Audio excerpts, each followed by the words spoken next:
this course, you should have a basic knowledge of C# and SQL language. I would say about 6 months of experience in both of the language is sufficient to learn .NET Core with Razor Pages. You do not need any prior knowledge about .NET Core or Razor Pages. We will start from scratch with everything else. That being said, let's take a look at what are the topics that we will cover throughout the course. The first thing is of course the file and folder structure when it comes to a .NET Core application. But when we move on to building the real-world project, the main topic that we will cover is n-tier architecture. All of the complex real-world projects have multiple tiers to organize the code in much cleaner way. We will be using Entity Framework Core for database, but in a large application that is broken down into a repository pattern using unit of work. Then we will understand temp data, view data, and view bags in .NET Core and when you should use or avoid them. We will also see how to add API controllers with Razor Pages.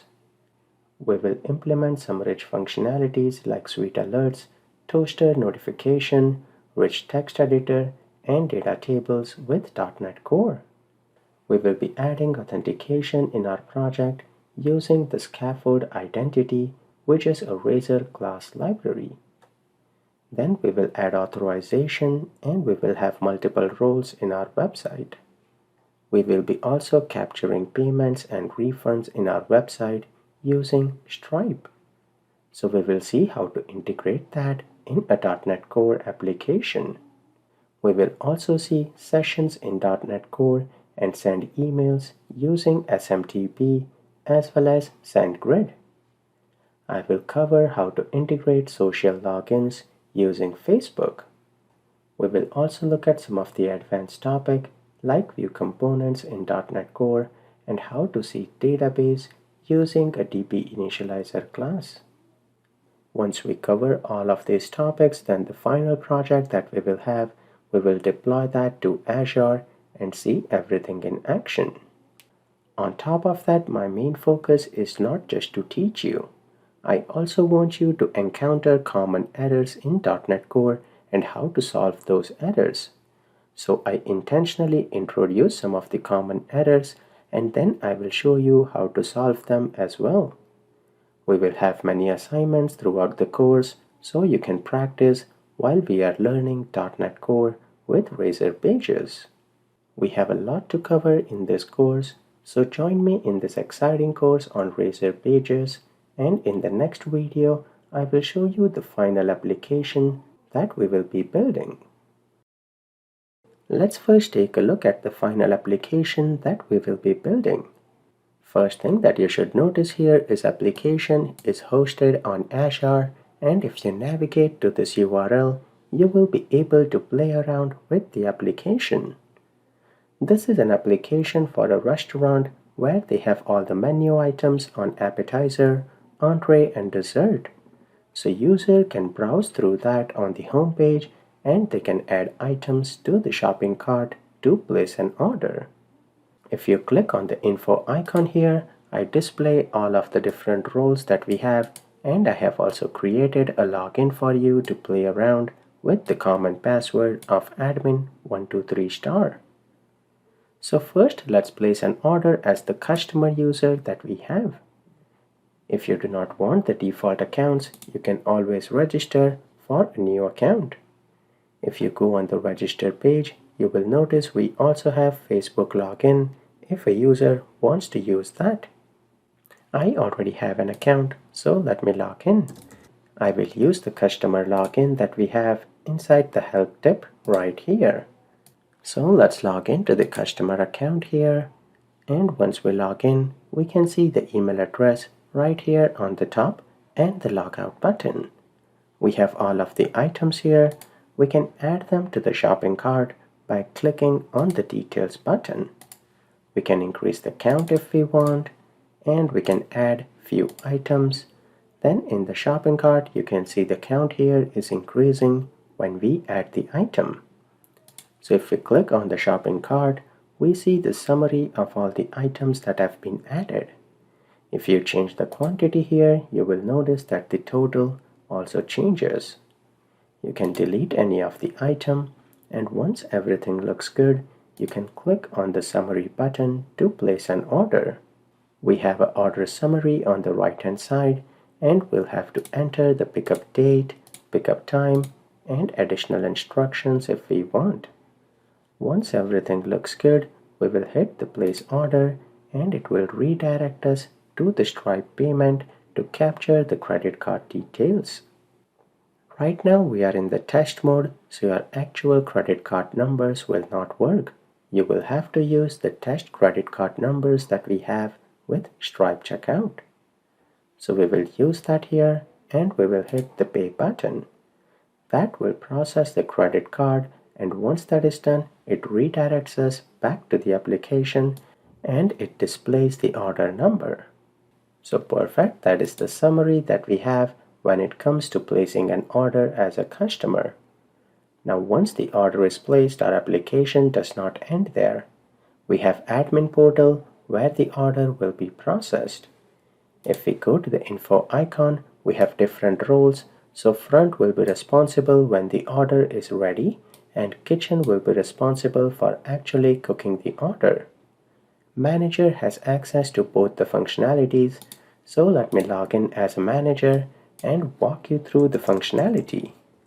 You can use the manager email right here, but I have configured a different email as manager, so let me use that to log in. When we log in as a manager, you will see more options are available. Order list and manage order will also be available for kitchen user and front desk.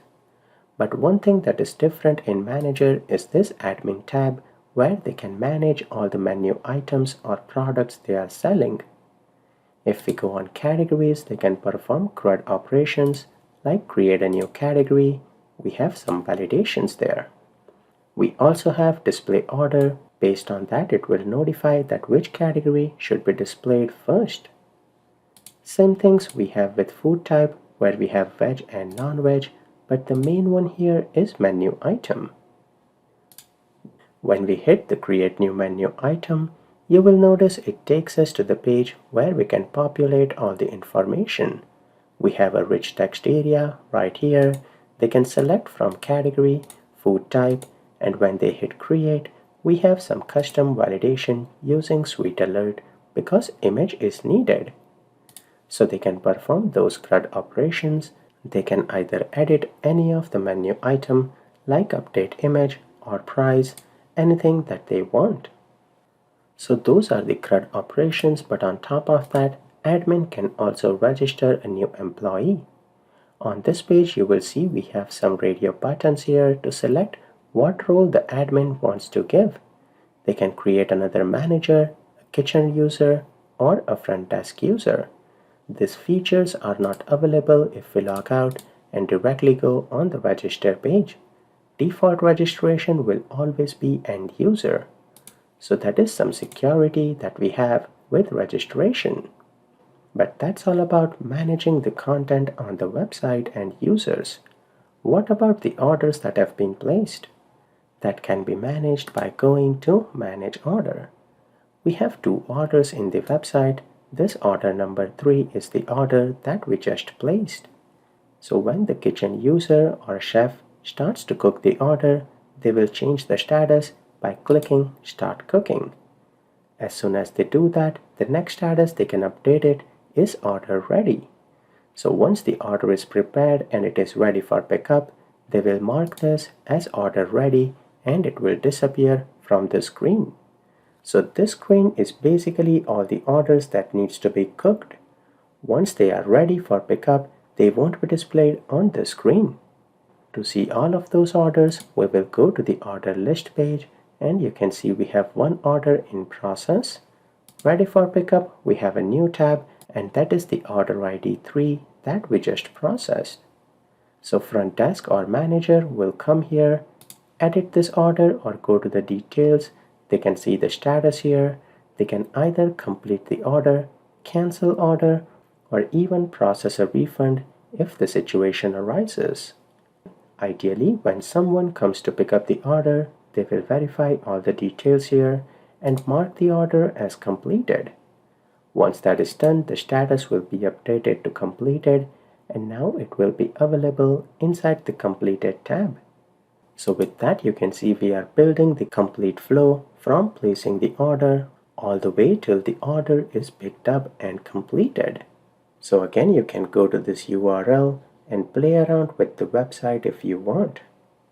But from the next video, let's start our journey by learning about the basics of .NET Core. Let me walk you through all the tools that are needed for this course. We will be building our application using .NET 6. So you can either go to Microsoft website and install that, or if you install Visual Studio 2022, it should be installed with that. That being said, the IDE that we will be using will be Visual Studio 2022. So make sure to install the latest version of that along with SQL Server Management Studio for our database. If you have an older version of SSMS or SQL Server, that's okay. It will be compatible with our Visual Studio. So as long as you have all of these softwares, let's continue from the next video. In this video, I want to walk you through the journey of .NET Core. .NET Core is probably the biggest change that the .NET language has encountered. In 2002, Microsoft introduced web forms, which was a revolution at that time. Web forms has its drawbacks, and there was a need to overcome all of them. Because of that, the .NET team came up with a new architecture, which was .NET MVC. Now, even though I love MVC and I have built many applications in MVC, it had its flaws, like it was created on top of the components for web forms. Because of that, it was tied to IIS and ultimately Windows operating system. But with the evolution of web development, Microsoft had to keep up with the changing technology. Finally, in June of 2016, Microsoft released ASP.NET Core, and it was the first version. Now, .NET Core is built on top of the new .NET Core framework. It is completely rewritten, and it is a cross-platform version, hence it is not tied with Windows.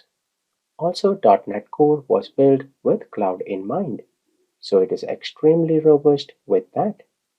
Then in August of 2018, Microsoft released .NET Core 2, and the team has been active with releasing new versions. There was a big change from .NET 2.1 to 2.2 because we had to update quite a few class libraries and there were few challenges. But since then, .NET Core team has been releasing new versions with 3, 3.1, and .NET 5, which was released in November of 2020. After that, there is .NET 6, which will be released in November of 2021.